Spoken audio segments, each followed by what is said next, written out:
Hey everyone, this is Cameron from SpeedCubeShop.com, and today we'll be taking a look at the SpeedStacks G5 timer.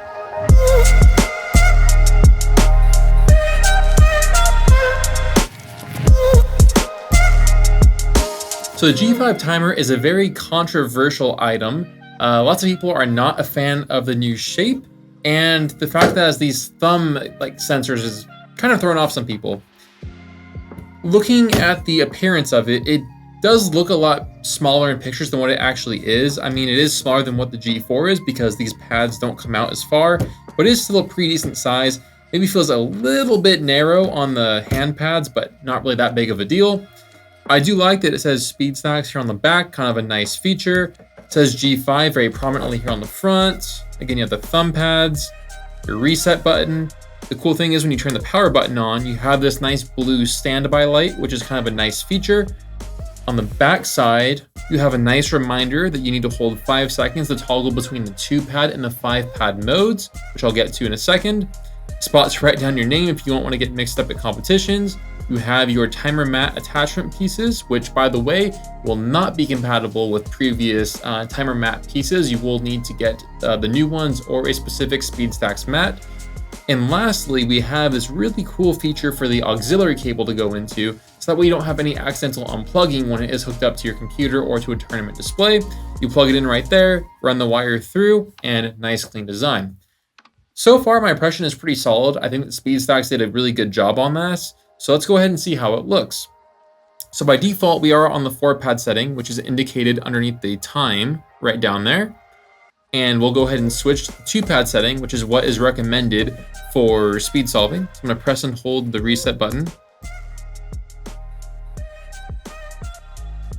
And there we go. Right now on the 2-pad setting, which I am told that when you do a time on the 2-pad setting, that when you stop it, it will flash 3 times. Yep, and it does, which indicates that it is on the 2-pad setting, which is mainly a SpeedStacks thing. I guess that they're taking it very seriously that when you go to a cup stacking competition that you make sure that you use the 4-pad timers, which does not flash.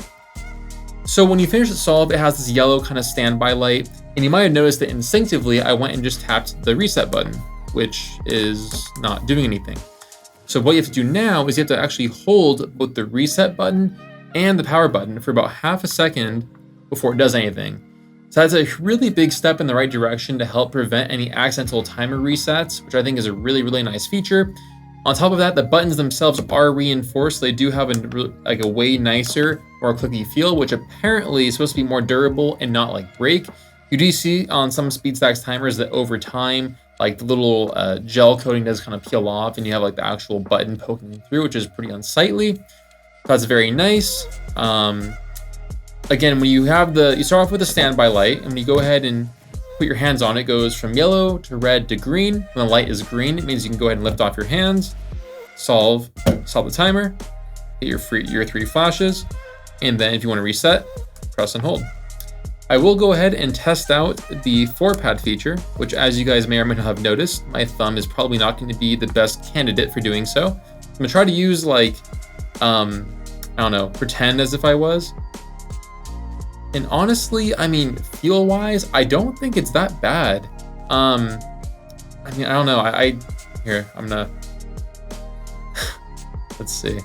I don't know. I mean, I personally don't think it's very uncomfortable.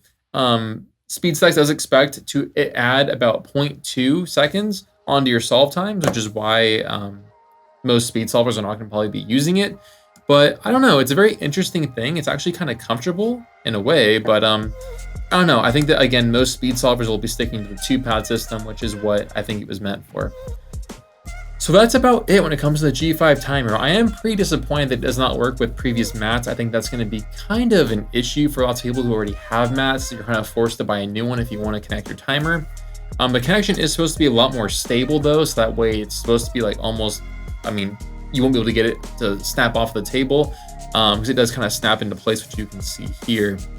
But yeah, I mean, ultimately, I think that this was kind of given a bad rap off the beginning, but I do think it will be adopted by many over time, as it does seem to be the most reliable timing option right next to the GAN smart timers. So I'm really curious if you guys have already picked up a G5 timer. Let me know what you think. If you have not yet picked one up, we have them available at the link in the description box down below. They run $32.95, so it is a decent chunk compared to some cheaper timers, but honestly, I always recommend SpeedStacks because it is worth every penny, as they are by far the best quality when comparing to like the Yushin timer and the QJ timer and other stuff like that. So definitely, I think it's a really promising looking timer, and I'm curious to hear what your guys' thoughts are. Let me know in the comment section down below. Thank you all for watching. I'll see you all in the next video.